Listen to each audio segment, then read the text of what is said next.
how do you define living organism? Yang kita lakukan pertama kali adalah membangun perspektif dari ranah teknik fisika, yaitu memandang fenomena dari sistem dan energi. Sistem terdiri dari sub-subsistem yang bekerja sama untuk fungsi tertentu. Sistem sendiri dibagi menjadi sistem terisolasi dan sistem terbuka. Sistem terisolasi adalah tidak terdapat aliran energi dan massa. Sistem terbuka terdapat aliran energi dan massa. Sistem mematuhi hukum termodinamika 1, yaitu energi tidak dapat dimusnahkan dan energi tidak dapat diciptakan, tetapi energi dapat berubah menjadi energi lain. Sistem juga mematuhi hukum termodinamika kedua, yaitu pada sistem terisolasi, energi spontan meningkat terhadap waktu. Living organisme merupakan sebuah sistem yang di dalamnya terdapat organ-organ yang berfungsi mempertahankan eksistensinya. Menurut Erwin Schrödinger, living things avoid decay into disorder and equilibrium. Secara nyata, yang dilakukan living organisme adalah makan, minum, bernafas, menghitung, dan sebagainya, yang artinya sistem tersebut berada dalam sistem terbuka. Sehingga dapat didefinisikan bahwa living organisme adalah suatu sistem terbuka yang mampu mencegah menurut menjadi tidak teratur dan setimbang. Salah satu wujud mekanismenya adalah metabolisme. Hey, man, I'm alive. The next question: how do you describe the physical mechanism that allow living organism to be highly ordered? Telah kita ketahui bahwa makhluk hidup mampu memanfaatkan aliran energi untuk meningkatkan order. Bagaimana prosesnya? Mari kita lanjutkan dalam proses osmosis dan reverse osmosis, di mana terdapat sebuah piston yang terdapat membran semi permeabel untuk memisahkan molekul air dan molekul gula. Nah, pada proses osmosis terdapat aliran energi panas dari lingkungan menuju sistem, sehingga akan membuat molekul air dan molekul gula menjadi jangkrik, sehingga mereka akan saling bertumbukan.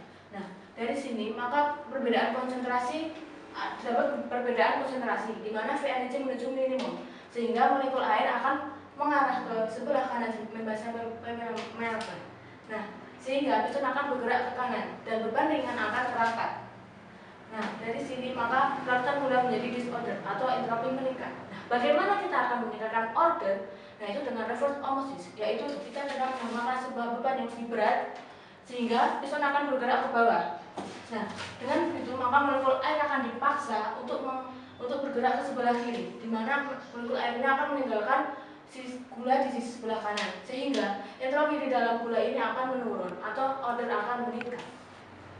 Nah, dari sini maka proses reverse osmosis termasuk dalam peningkatan order.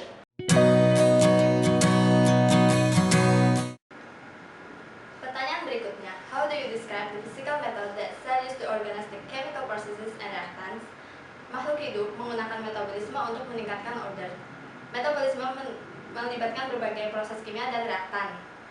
Bagaimana sel mengorganisir berbagai proses tersebut? Jawabannya adalah adanya bilayer membran yang memisahkan sel dengan lingkungan sekitar. Bilayer membran terbentuk dengan cara self-assembly dan secara spontan. Bilayer membran tersusun dari dua lapisan fosfolipid yang terdiri dari bagian kepala dan bagian ekor. Bagian kepala bersifat polar dan hidrofilik, bagian ekor bersifat nonpolar dan hidrofobik. Adanya energi termal menyebabkan molekul fosfolipid tersebut bergerak dan membentuk formasi tersebut secara spontan. 2. Proses metabolisme melibatkan berbagai material, maka dibutuhkan metode pengangkutan tertentu untuk mengangkut material tersebut.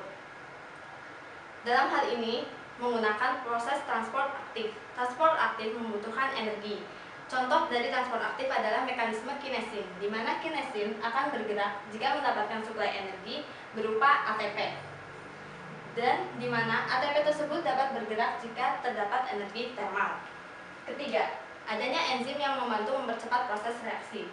Enzim adalah molekular device yang bertugas untuk mengikat molekul tertentu pada kondisi tertentu dan mengakibatkan perubahan kimia tertentu. Proses kimia dapat terjadi karena adanya energi termal. Sedangkan peran enzim adalah untuk menurunkan energi aktivasi dari reaksi tersebut. Peran termal terhadap 3 komponen penting sel dalam mengatur proses kimia dan reaktannya ternyata sangat signifikan. Adakah perbedaan pengaruh termal dalam dunia nano dengan dunia makro? Telah dijelaskan pada Physical chapter 3 bahwa everything is thermally dancing. Lihat kembali persamaan 1.12. Persamaan ini menggunakan satuan unit yang kecil dan dalam keadaan gas ideal. Kesimpulan sementara bahwa gerak termal yang acak memiliki pengaruh yang signifikan dalam skala nano dan pengaruh yang tidak signifikan dalam skala makro dengan kondisi dalam keadaan gas ideal.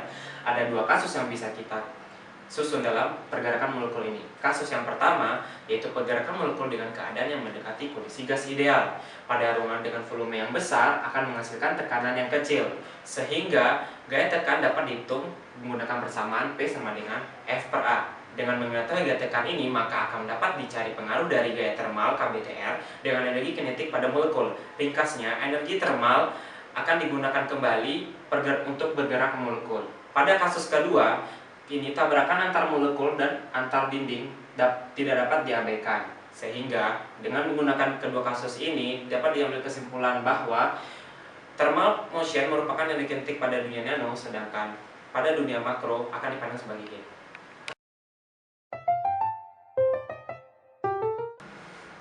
How do you use statistical physics to predict any physical processes in the seemingly random world in cells? Telah dibahas sebelumnya bahwa efek thermal KBTR cukup signifikan di nanoworld. Hal tersebut mengakibatkan molekul-molekul di dalam sel secara individual bergerak acak. Efek tersebut dapat dilihat pada skala makro sebagai proses disipasi, seperti difusi, friksi, konduksi, dan resistansi.